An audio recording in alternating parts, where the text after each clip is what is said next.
Nous allons aborder à présent dans le livre de Daniel, le chapitre 11, Perek Yud Aleph. Je tiens à vous dire qu'on va adopter une nouvelle attitude étant donné la longueur du chapitre, mais aussi son contenu. Nous allons nous priver de le lire vraiment en hébreu, d'autant que c'est assez difficile, et pour pouvoir étudier ce soir intégralement ce chapitre, nous allons le faire en français. Et vous n'allez pas le regretter, pourquoi? Parce que ce chapitre, qui est l'avant-dernier, fait la description d'une guerre dont apparemment on ignore les tenants et les aboutissants, d'autant que c'est la seule fois, c'est un, comme on dit, un scoop, que dans toute la Bible, nous avons la description d'une guerre avec les moindres détails, sans connaître tout à fait les tenants et les aboutissants, c'est-à-dire les différentes factions qui s'affrontent, d'accord? Et donc, pour l'intelligibilité du texte, il vaut mieux le lire directement en français. Il n'y aura pas tellement comment dirais-je, d'exégèse, de commentaires à faire, si ce n'est que d'éclairer le chapitre et d'essayer de comprendre pourquoi Daniel se voit maintenant dans une vision prophétique, voit dans cette vision prophétique cette guerre apparemment démentielle qui a eu lieu, d'après les historiens, et nous le savons. Nous allons essayer d'éclairer ce chapitre au fur et à mesure de sa lecture, et je conseille donc qu'on le fasse directement en français. Bechabot, c'est l'avant-dernier chapitre de Daniel. Voilà, shalom. Voilà. Donc,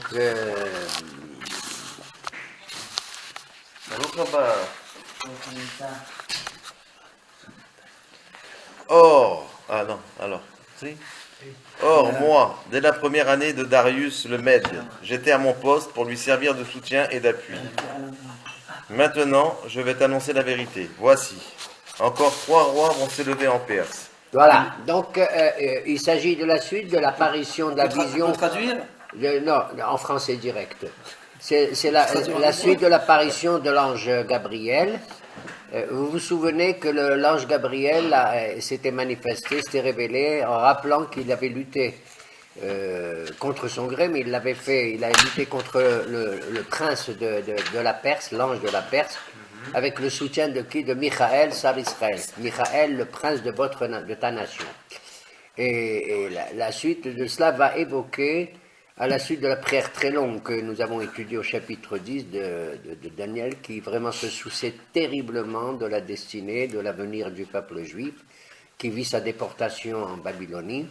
Et il va se voir révéler dans ce chapitre le déroulement d'une guerre qui va mettre aux prises, je dirais, les puissances du Nord avec les puissances du Sud, qui apparemment appartiennent à la même hégémonie. On va éclairer la chose comme ça. Mais cette guerre entre le Nord et le Sud, je dis le Nord par rapport à Eretz Israël, le Sud par rapport à Eretz Israël, va avoir des conséquences sur notre destinée à nous, quelques siècles, pas longtemps, 2 siècles, 3 siècles à peu près après Daniel. Donc il a une vision de cet événement qui va avoir lieu.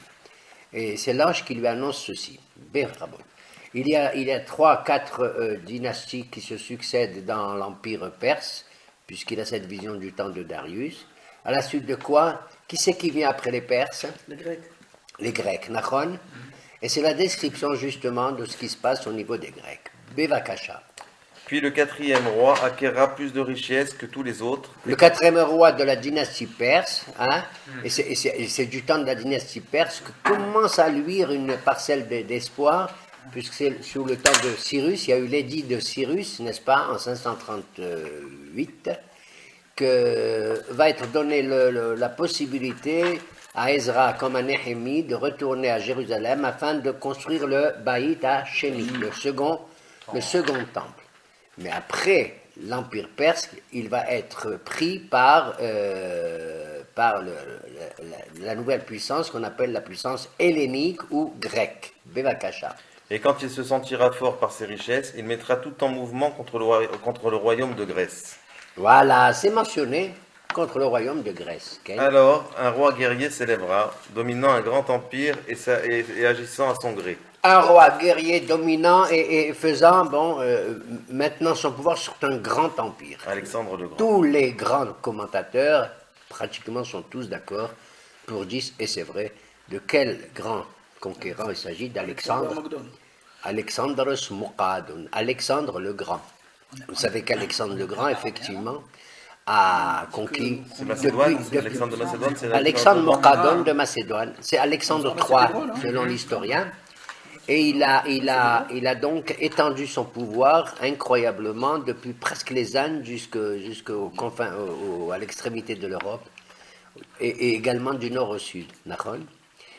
Il n'a pas vécu longtemps cet homme. Alexandre le Grand, historiquement, il a vécu 33 ans.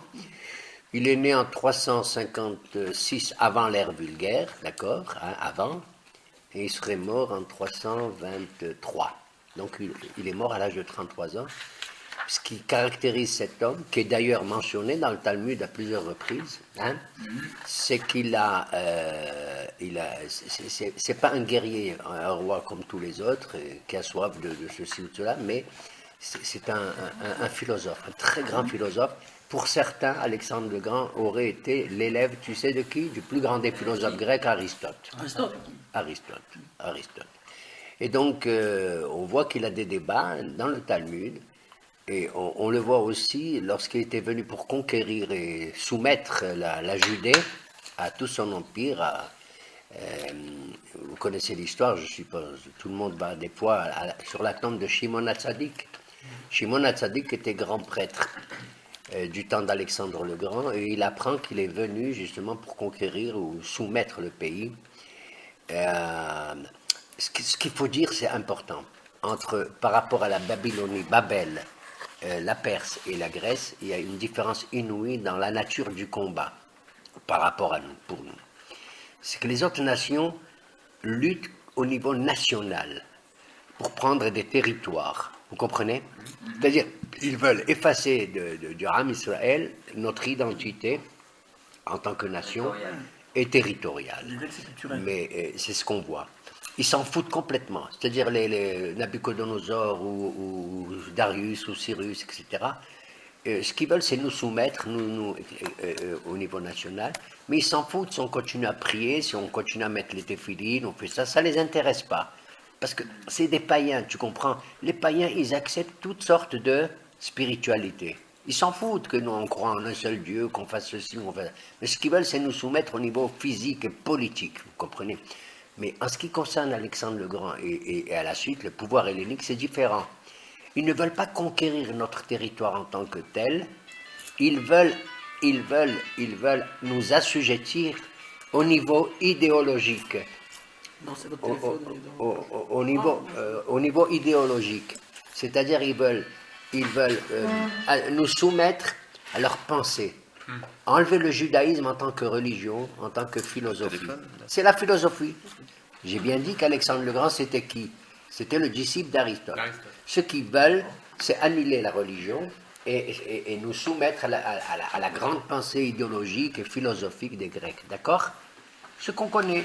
Et c'est à partir de ce moment-là, au bout de quelques temps, que justement, avec l'apparition de la philosophie, qui va attirer beaucoup de nos frères, des juifs, y compris à l'intérieur du pouvoir des prêtres, des Kohanim, va s'instaurer.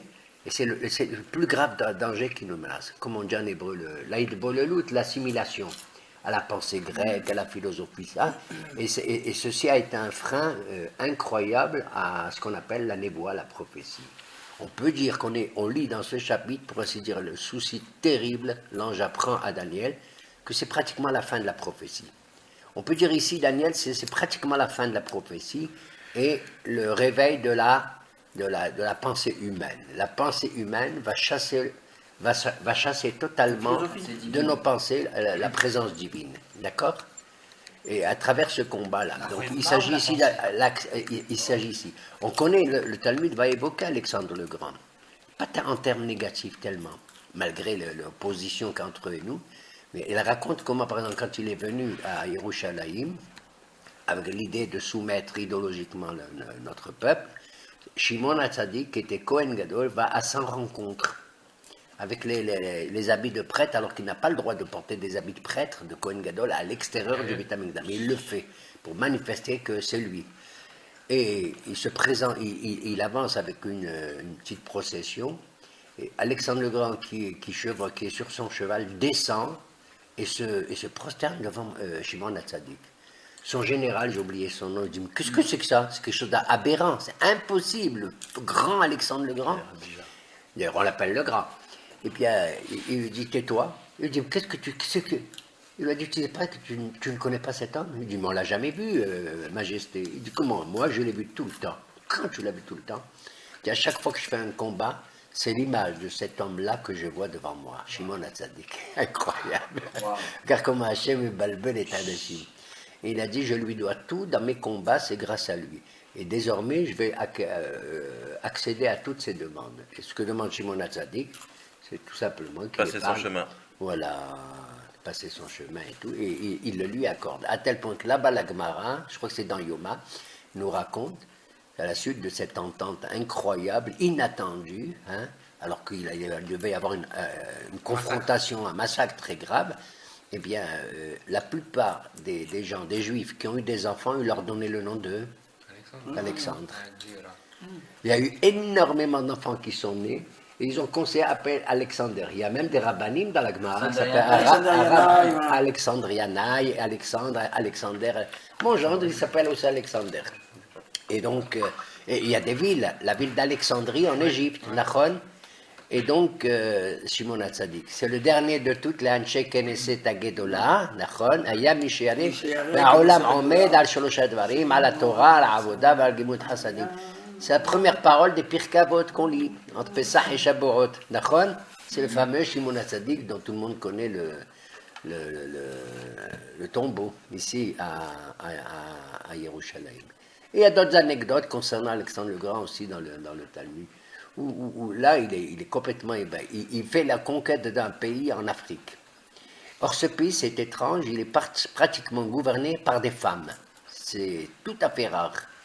Tout à fait rare. Et alors, il va pour conquérir ce pays, et les présidentes, mais les dames, elles s'approchent, disent, bon, il n'y a pas de problème, qu'est-ce que vous voulez? Il dit, non, je suis là, mais j'ai faim. Je vous ordonne de me donner à manger. Ils ont dit, ok, il n'y a pas de problème. Allez, une dame qui approche, elle apporte sur un plateau, tu sais quoi? Des lingots d'or. Elle dit, allez manger, monsieur le président. Bon, mangez ça, moi, des lingots d'or. Il dit, oui, vous êtes venu pour ça. Si vous voulez venir conquérir notre pays, c'est pour augmenter, accroître votre richesse, Nahon, hein, avec les produits qu'on a, pétroliers ou pas pétroliers, etc., Nahon. Alors on est venu vous offrir ce que vous souhaitez, mangez maintenant les lingots d'or, voilà, si vous avez faim. Abel, il est devenu fou. Tu vois, c'est une espèce de rapprochement comme ça. Il est allé dans un autre pays, c'est la Gemara qui raconte. Il est allé dans un autre pays, et qu'il a conquis et tout, puis il assiste un jour à un débat, comment dirais-je, un procès.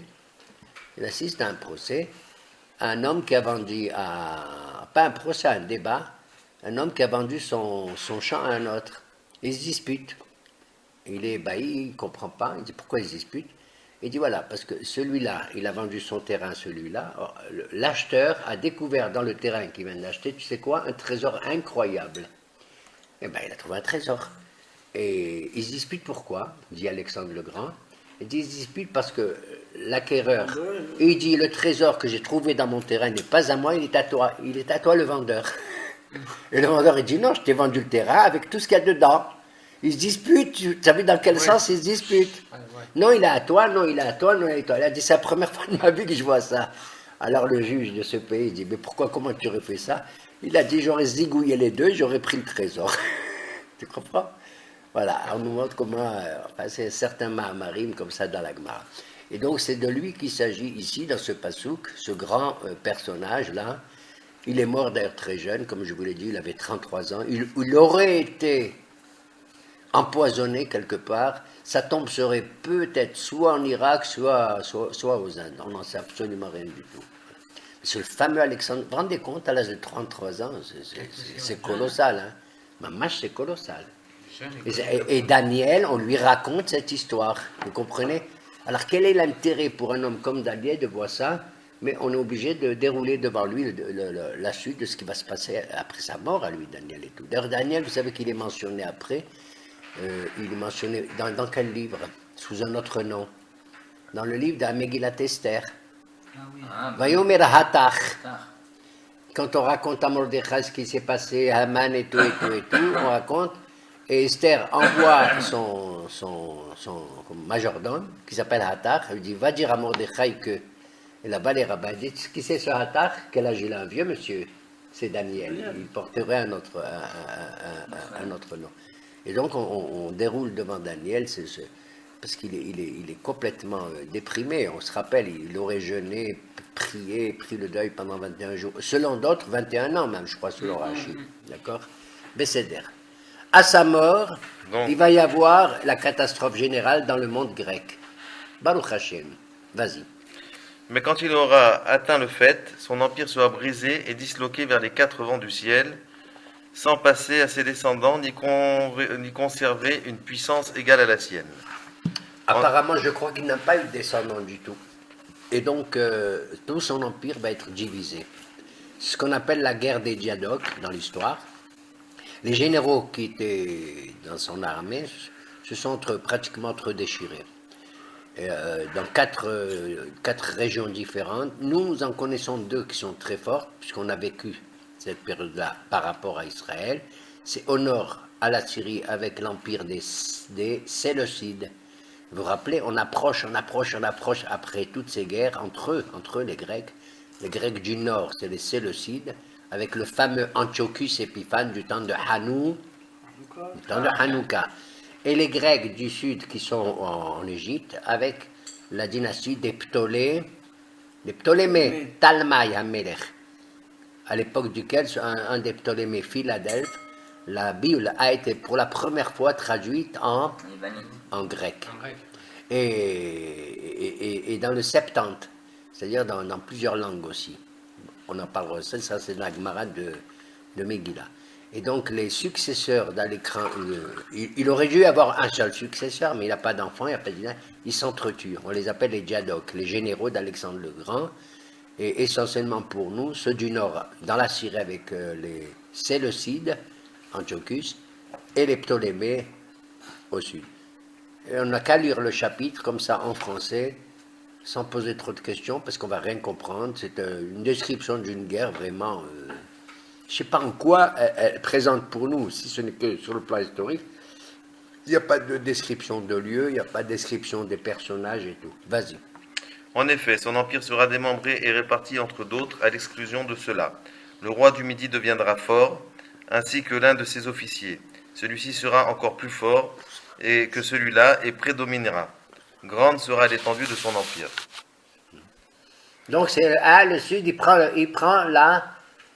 le pouvoir. Il est plus fort que celui du nord. Mais ils sont entre eux, c'est des Grecs. Continue. Au bout de quelques années, ces dynasties s'allieront. La fille du roi du Midi viendra chez le roi du Nord pour rétablir l'harmonie. Zahama, comme il se passait toujours dans les monarchies, une princesse du Sud, elle va épouser un des princes du Nord. Pour Zahama faire la paix, une coalition entre les deux. Mais en vérité, c'est du Zahama, c'est du Keilou, du Yane, d'accord? Mais elle ne conservera pas l'avantage du pouvoir, son influence ne se maintiendra pas. Son influence ne se maintiendra pas parce qu'en vérité, c'est factice. C'est comme on voit, tu te rappelles dans les monarchies européennes, d'accord? Les filles d'Angleterre vont épouser des rois de France et inversement et tout, mais c'est tout à fait superficiel tout cela. Ken. Et successivement, elle sera livrée, elle et ceux qui l'auront amenée, de même que son père et son soutien. Voilà, elle sera livrée. Bon, oui. Pourtant, elle est devenue la femme d'un des princes du Nord.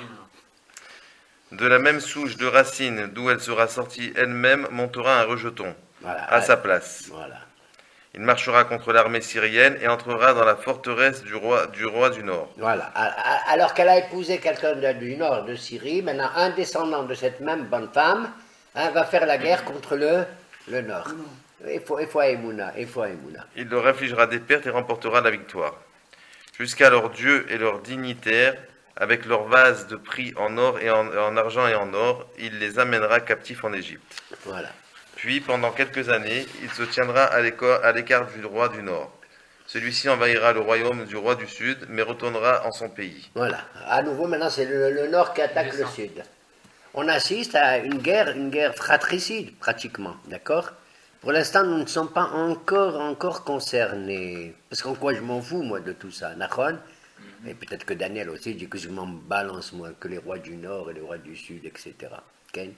Mais ses fils reprendront les hostilités, ils rassembleront une grande multitude de troupes qui viendront tout submerger sur leur passage. Revenant à la charge, elles porteront la guerre jusque dans la forteresse.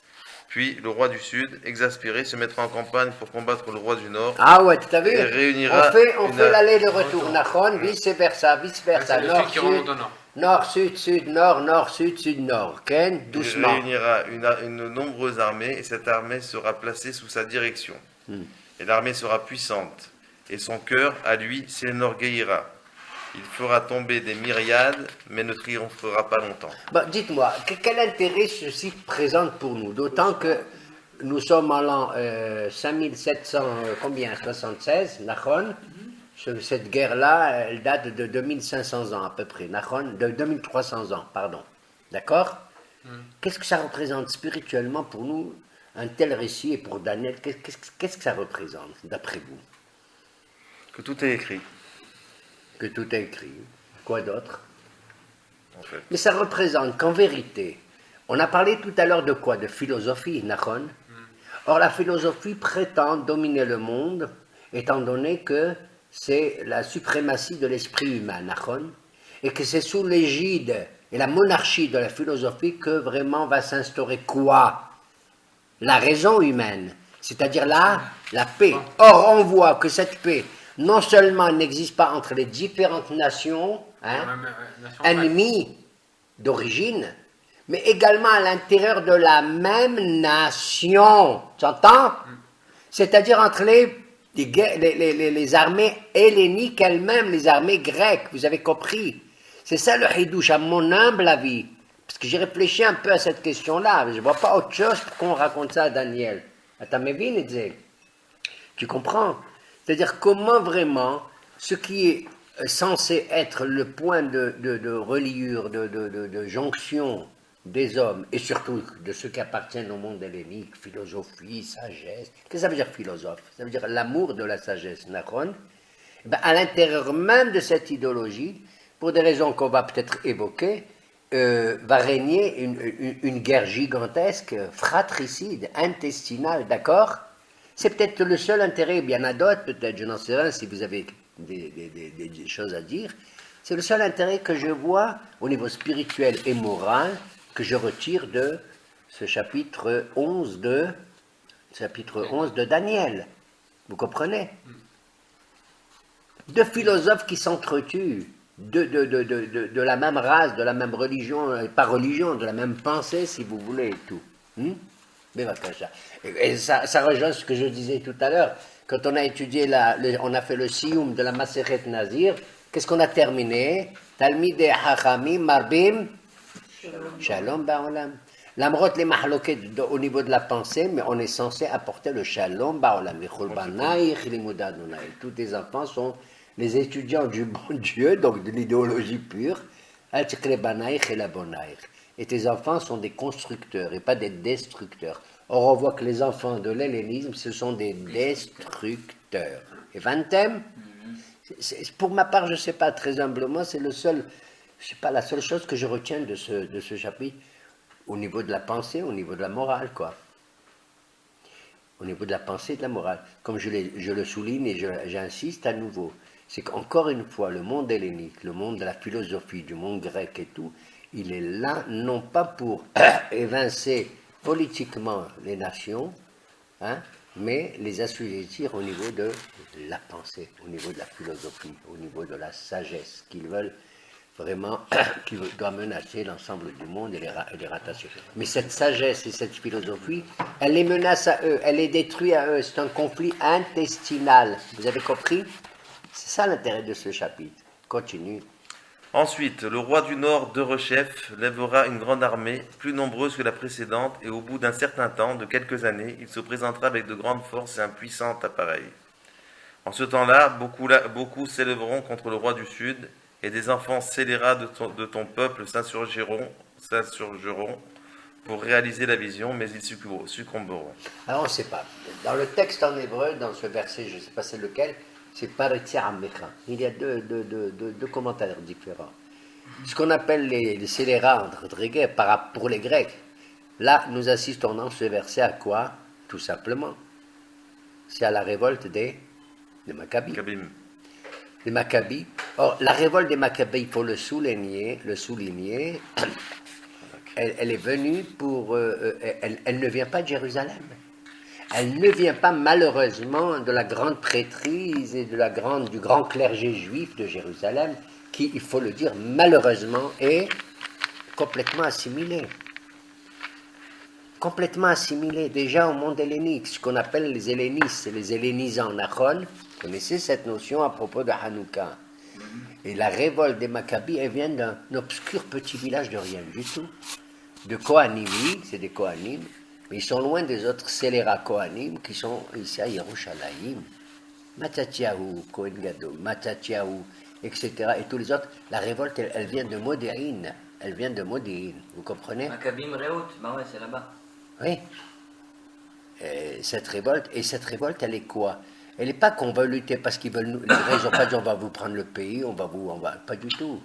Encore une fois, on veut effacer votre idéologie et c'est de cette période-là, si vous voulez, un phénomène étrange au niveau du monde légal juif, que la Torah chez Baal Pé va considérablement se développer au niveau de quoi? Au niveau de la lutte spirituelle contre la suprématie des Grecs, à savoir qu'on est prêt à faire Kiddush Hashem, pas seulement pour défendre notre territoire, il ne s'agit pas de défendre un territoire, mais contre le Shmad. Contre le Shmad, c'est là à ce moment-là qu'arrivent des lois au niveau juif qui disent c'est pas simplement qu'on doit faire Kiddush Hashem contre les 3 péchés capitaux, à savoir Giluy Araot, Shfichut Damim et Avodah Zara, d'accord? Mais également, même si les Grecs, ils te disent, il y a une image comme ça, mets dans tes chaussures un lacet rouge pour renier ta foi, ta pensée, ta philosophie et tout, et ben tu dois être prêt à mourir pour ça. Alors qu'avant, ça n'existait pas. Nabucodonosor n'a jamais demandé. Je vais plus loin, ni les Perses d'ailleurs, ne sont pas opposés à nous, au judaïsme en tant que judaïsme, mais au territoire. La preuve, c'est que Nabucodonosor, on l'a vu au début des chapitres de Daniel, qu'est-ce qu'il dit? Hein? Sholtane imdar vedar. Il dit la suprématie divine de votre Dieu est extraordinaire. Il le reconnaît. Il est même presque prosterné devant qui? Devant Daniel. Et à lui offrir des ménahod, des oblations et tout. Vous vous souvenez? À tel point qu'il a nommé pratiquement premier ministre de tout ça, etc. Vous comprenez? Et c'est pareil du temps de Cyrus et tout. D'ailleurs, Koresh, Cyrus, en 538, il va faire éditer un édit dans lequel il va permettre, comme je l'ai dit, de reconstruire, de permettre la reconstruction du temple, même si c'est un peu bancal cette histoire. Étant donné que quand Ezra et Néhémie vont venir ici pour rebâtir le temple et ressouder, ils arrivent avec 42 000 premiers sionistes du Baït Sheni. Il va y avoir ici, même ce qu'on appelle les Plishtim, les Palestiniens, hein, qui vont écrire des menaces et des lettres à Cyrus pour dire oui, tu sais, en vérité, c'est pas pour la religion qui viennent ici, pour le temple, le Harabait et tout, non. Ce que veut Ezra et Néhémie, c'est monter un empire pour lutter contre toi, Cyrus. T'as compris? Donc l'appui de Cyrus est plus ou moins bancal, même s'il a favorisé au début la reconstruction du Baït. Besséder, Ken, lecteur. C'est lecteur. J'arrive. Et donc les Paritse Amecha, comme c'est écrit ici en hébreu, à ce verset-là, seraient éventuellement c'est pas les scélérats au sens où nous on l'entend, c'est les scélérats par rapport aux Grecs. Ken, vas-y. Le roi du Nord viendra donc, il élèvera des redoutes et s'emparera d'une ville forte. Les forces du Sud, pas même ses troupes d'élite, ne tiendront ferme. On n'aura pas d'énergie pour résister. L'auteur de cette invasion agira à sa guise, personne ne pourra lui tenir tête. Il prendra position dans le pays qui est le joyau des pays, voilà, apportant la ruine dans sa main. En hébreu, chapitre, quel verset? Verset 16. Alors lis-toi, Tetzaïn. Vayas, Abba Elav Kirtsono, ואין עומד לפניו, ויעמוד בארץ הצבי, וחלה וידעו. Eretz Hatzvi, voilà un des 70 noms de Yerushalayim. Yerushalayim ou d'Eretz Israël? Parce que oui, c'est pays de Tzvi, mais ça désigne la capitale aussi, surtout. Yerushalayim, c'est cité, je crois, quelque part par le Baal HaTurim, aurait dit 70 noms. Pas des noms, mais des qualificatifs, si vous voulez. Un de ces qualificatifs, il y a Tzion, Ira Kodesh, Ira Emet, Ira Tzedek, d'accord? Ira Kodesh. Et c'est Eretz Tzvi, le pays de Tzvi. Comment ils traduisent Eretz Tzvi, le pays de la... Ici, Eretz Israël, ils disent. Ah, Il dit, le Midrash, comment il dit Tzvi? Awad. Le père, c'est le chapitre 16. Alors, oui, c'est ça. Le Donc, pays. le pays qui est le joyau des pays. Le joyau, il traduit le mot Tzvi, c'est vrai. Parce que le mot Tzvi, ça vient du mot Utzva en araméen. Et Tzvaot et tout. C'est Hana qui a donné ce premier nom à Dieu. Tzvaot, ça veut dire le désir, Tzvi. Il y a une explication par rapport au tzvi, à l'animal. L'animal Tzvi, oui, bien sûr. Le Midrash dit que qu'est-ce que c'est que ce pays étroit, il n'est pas assez grand et tout. Il dit non, on l'appelle le pays du Tzvi, c'est l'animal. Étant donné qu'il a une peau, comme cette peau, il a une peau comme ça apparemment étriquée, la peau sur les os, comme on dit. Il dit non, même si le Tzvi grossit, sa peau est grossie avec lui. Ça veut dire que nous aussi, Baruch Hashem, si on est 600 000, le pays nous accepte. On peut être 600 millions si Dieu veut, et le pays nous acceptera encore. Il y a l'élastique, comme tu dis toi, Eretz Tzvi, Nachon. La peau, elle fait un miracle pour nous accueillir partout où on est. On ne sera pas à l'étroit. C'est comme au Beth Amikdash, on était nombreux, on était tous serrés les uns contre les autres, et malgré tout, lorsqu'on veut avoir le désir de s'agenouiller devant la Shrina, on avait de la place. Voilà pourquoi on l'appelle Eretz Tzvi. Mais le mot Tzvi, effectivement, vient du mot désir. Par exemple, dans la Ketouba, qu'un homme écrit, enfin un homme, qui est le document que l'homme remet à la femme, il a écrit là-bas, Utzviyat Marat. Et madame a demandé, mais pas demandé dans le sens j'exige, ça veut dire elle a désiré que quoi? Que parmi les lois, les ordonnances qui régissent la relation de l'homme à la femme, elle a des droits qu'il faut qu'il respecte. Il y en a 10 en tout qui sont mentionnés d'après les Hakamim, 3 au nom de la Torah et les 7 autres au nom de Miderabanan, au nom de la loi rabbinique. D'accord? C'est Utzviyat Maram, Tzviyat. Le mot Tzvi, ça veut dire une demande, mais qui émane de l'amour qu'il doit y avoir, réciproque. Et alors ils vont venir, et ici il décrit l'un des Djadok, le plus farouche que nous ayons connu, c'est le fameux Antiochus Épiphane, que les Juifs ils ont appelé non pas Épiphane le sage, mais Épiman, le Mabol, Épiman, pas Épitaphe, Épiman. Épitaphe, c'est une pierre tombale, épitaphe. C'est écrit dessus. Il prendra ses dispositions pour venir avec toute la puissance de son royaume, mais il aura l'idée de faire un accord. Il lui donnera une de ses filles en vue d'amener sa ruine, mais ce projet n'aura pas de suite et il ne réussira pas. Il portera ses vues sur les provinces maritimes et en conquérera beaucoup. Mais un capitaine mettra un terme à ses ouvrages. Et les provinces maritimes, c'est toutes les îles qu'on connaît en Méditerranée. La Crète, Chypre, la Sardaigne, la Sicile, Véchénala. Okay. Donc il mettra un terme à ses outrages, bien plus il les fera retomber sur lui. De là il se dirigera vers les forteresses de son pays, mais il trébuchera et tombera, et c'en sera fini de lui. À sa place élèvera un roi qui enverra un exacteur dans les plus belles parties du royaume. Mais en peu de jours il sera brisé, non par un mouvement de colère, ni par la guerre. À sa place s'élèvera un homme méprisable, auquel on n'aura pas conféré la majesté royale, mais il viendra quand tout sera tranquille, et s'empara de la royauté par de bases de l'alliance. Vous voyez comment une description du pouvoir monarchique, des princes de l'époque et tout, hein, avec la décadence. Hein? Bahalak Lakot. Bahalak Lakot, oui. Avec des ruses, des sournoiseries, des mesquineries. Halak Lakot. Oui. C'est-à-dire des mots mielleux comme ça et tout. C'est où danger? Non, le chapitre va décrire, ou il va décrire, je ne me rappelle plus, que ces différentes conquêtes et guerres fratricides entre ceux du nord et ceux du sud, ils vont faire semblant de faire une coalition, de s'installer, de s'attabler ensemble sur la même table pour parler de la paix et tout, mais c'est pas vrai. Ken, Que du balout. faites-nous participer, Rabotaï, faites-nous participer à votre débat. Khalaklak, c'est glissant, c'est comme Mielleux. midron khalaklak. Encore plus glissant que Non, ça veut dire Oui, c'est le ça, contraire. Non, mais ça veut dire c'est le contraire de la rigueur, du rugueux. Le rugueux, quelque chose qui est Se laisse rugueux. pas en place. Halakla, c'est bien doux, c'est bien poli. C'est poli, voilà la politesse. T'entends, papa? C'est ça, halaklak. La viande qui est halak, elle n'a pas de filament. D'adhésion. D'accord? C'est-à-dire c'est mielleux. Ici, c'est la description de la. Pourquoi? Parce que, si vous voulez, on comparera, si vous voulez, le monde de philosophie grecque, la Grèce a apporté ça.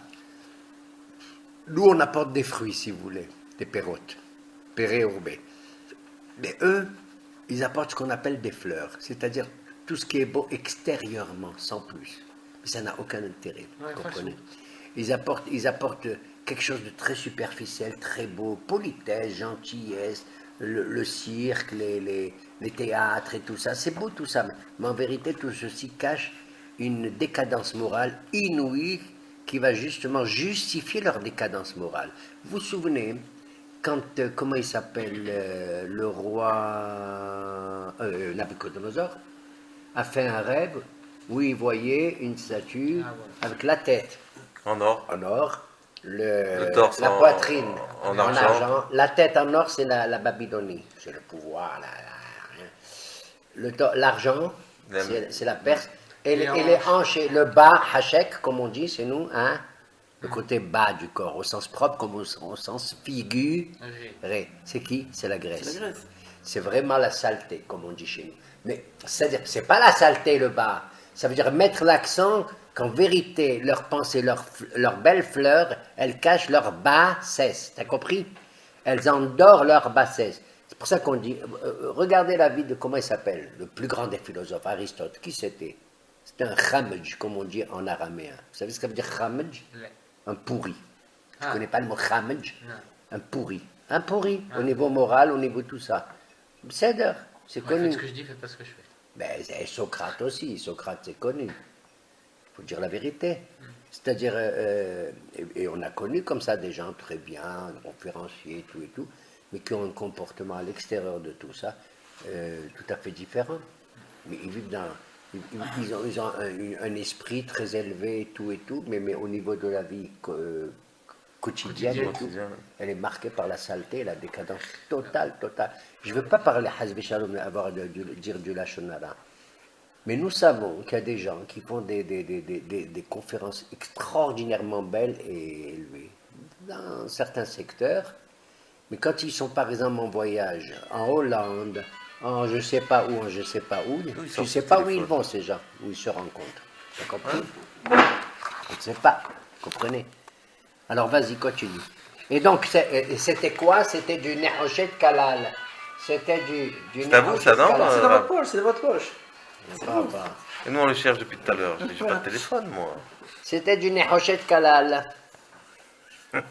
Nehoshet Kalal. Le projet de canal? Tu peux me rappeler plus tard, je suis en plein chiour. Rappelle-moi d'ici une demi-heure, 3 quarts d'heure. Bye. Parce qu'il a, c'est urgence dans le titre, je sais pas. Il avait la voix. Bon, c'est excusez-moi. C'est bizarre. C'est bizarre qu'il m'appelle, savoir. Bon. À la suite d'une convention. À la suite de quoi? À la suite d'une convention qu'on aura intrigue. On aura la suite d'une convention qu'on aura intrigue.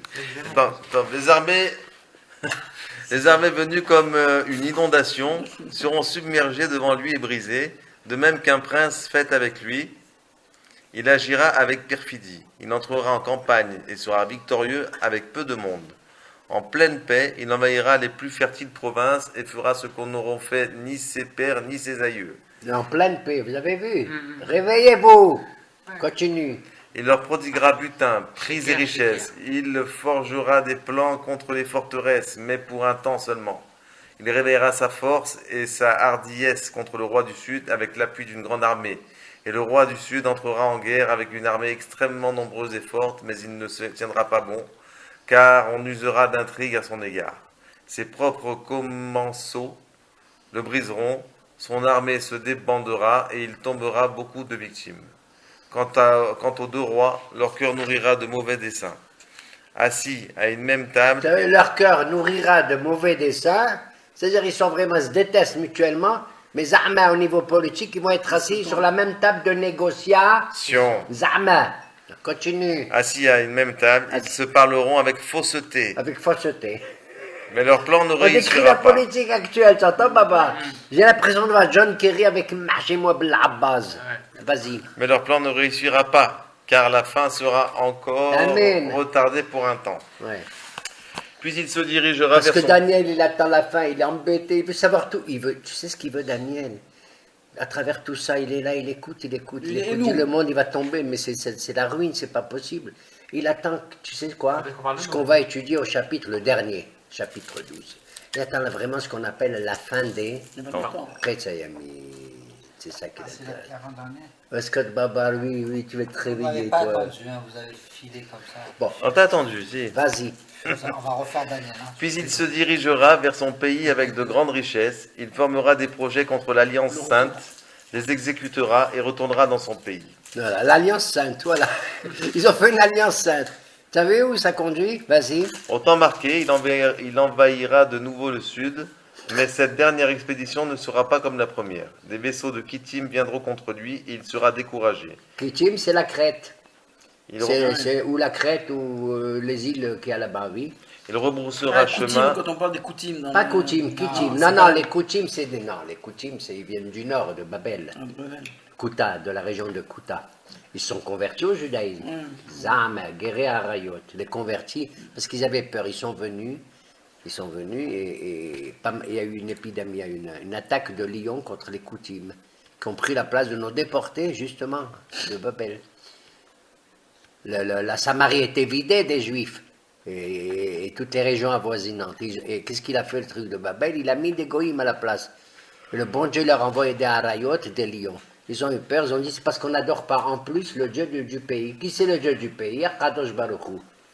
Ça a donné les Koutim, ça a donné comment on les appelle? Les Samaritains. Samaritains. Jusqu'à aujourd'hui, il y a des Samaritains. Oui. Il rebroussera chemin, exercera sa fureur contre l'Alliance sainte, puis il s'en retournera et sera d'intelligence avec... Contre l'Alliance Sainte ici, c'est-à-dire c'est nous, Brit Kodesh en hébreu. Vous voyez? Ça y est. Voilà, nous on est pris au centre de cette affaire maintenant. Et il sera d'intelligence avec les déserteurs de l'Alliance sainte. Les déserteurs de la... Voilà, relis cette phrase, lis-la en hébreu toi. Verset Verset 71, non, pardon, verset 30. 30, Lamed. Lamed. Lis en hébreu. Vas-y. ובאו בו ציים קיטים, ונכאה ושב וזעם על ברית קודש, Al Brit Kodesh. ועשה Ils viendront ושב, attaquer non pas le pays en tant que tel, donc j'ai raison. Oui, Hein? avec l'identité. L'identité. Voilà, Brit Kodesh, c'est contre l'Alliance Sainte. c'est culturel. Culturel, Ouais. spirituel, moral. Cultuel. C'est contre la religion, voilà ce qu'ils veulent, contre le Brit C'est Kodesh. cultuel. Et c'est de cette période-là que va décider ce qu'on appelle, nous, quand on parle de Hanouka, les hellénisants, les juifs qui sont assimilés à la pensée les grecque. smolistes. Mais continue, c'est qui eux? ועשה ושב, ויבן על עוזבי ברית קודש. Oïve Brit Kodesh. Parmi nous, il y a des juifs qui sont les Oïvim, les ennemis de l'Alliance Sainte. Vous avez compris? עוזבי, עוזבי, לא עוזבי. Osvé, pardon. C'est la même Osvé, chose. ceux qui abandonnent C'est la même chose. l'Alliance Sainte. L'Alliance. Les hellénisants, Les Crètes. voilà. D'ailleurs, c'est vrai, il faut le dire sur le plan historique. Nous, on fait Hanouka, c'est vrai. Je ne veux pas que vous vous attristez et tout. Ça a été un mouvement de révolte extraordinaire et tout, mais il faut reconnaître, même pas une génération après, même pas, ça a été la bagarre entre nous, les Juifs, les descendants des Maccabis, les descendants des Jusqu'au ça, retour de la Brite. ça a donné Alexandriana et ça a donné Hircan et Aristobulus, deux frères, Aristobulus. qui se faisaient la guerre. Un était à l'intérieur des Yerushalayim, l'autre à l'extérieur, et ils se menaçaient mutuellement. Et ils ont fait appel à qui à ce moment-là? Aux Grecs et à Rome aussi. Nachon? C'est ce qui est décrit, Daniel il voit ça. Et puis il a besoin de savoir l'histoire, le déroulement de l'histoire. Mais nous verrons le chapitre 12, le dernier, il est plus court, crois-moi, on le fera en hébreu. Vas-y. Des troupes à lui demeureront et profaneront le sanctuaire, ce boulevard protecteur. Tu as vu, profaneront le sanctuaire, qu'est-ce qu'on sent ici? Une histoire de Hanouka, oui ou non? Voilà. Elles supprimeront l'holocauste perpétuel et établiront l'abomination horrible. Il n'y aura pas le misbéa, pas les corbanotes et tout, oui. Ceux qui seront traîtres à l'alliance, il les séduira par des promesses fallacieuses, mais les gens qui connaissent leur Dieu resteront fermes et agiront. Voilà, entre nous, la bagarre, les traites, les fallacieux et ceux qui sont fidèles à notre tradition. Et ça, donnez-les l'écoute. Les sages parmi le peuple en éclaireront beaucoup, mais pendant un certain temps, ils succomberont par le glaive et la flamme, par l'exil et le pillage. Pendant leur revers, ils recevront un peu d'aide, et un grand nombre se railleront à eux d'une façon hypocrite. Et du parti des sages, certains tomberont, pour qu'ils soient éprouvés, triés et purifiés en attendant le moment final, car il tardera encore jusqu'à l'époque fixée. Le roi en fera à sa volonté. Il se montrera altier et hautain contre toute divinité, et contre le Dieu des dieux, il proférera des paroles inouïes. Tu as vu, contre le Dieu des dieux, vous entendez, on revient à la même idée, d'accord, Dan? La même idée que tout à l'heure, d'accord? Alors que Nebuchadnezzar a dit Sholtoni, Amdar, Vidar et tout. Et la Gemara a dit ferme la bouche à Nebuchadnezzar, sinon il va gagner en poésie religieuse qui? David Amelech. Les Teilim de David auraient été rien du tout si on avait laissé Nabucodonosor faire l'éloge sans fin de qui? De Akadosh Baruch Hu. L'éloge d'Akadosh. Alors qu'ici, c'est le contraire. C'est l'apostasie, la philosophie qui veut conquérir le monde, elle est contre la présence divine. Vous avez compris? Okay. Tout lui réussira jusqu'à ce que la colère divine soit épuisée, car l'arrêt prononcé aura été exécuté. Il n'aura pas d'égard pour le Dieu de ses pères. Il ne fera nulle attention à la divinité qui fait les délices des femmes, ni à aucun Dieu, car il se croira supérieur à tout. Mais il honorera le Dieu des forteresses maritimes au centre de son culte, et un Dieu que n'avaient pas connu ses pères, il l'honorera par de l'or, de l'argent, des pierres précieuses et de rares trésors.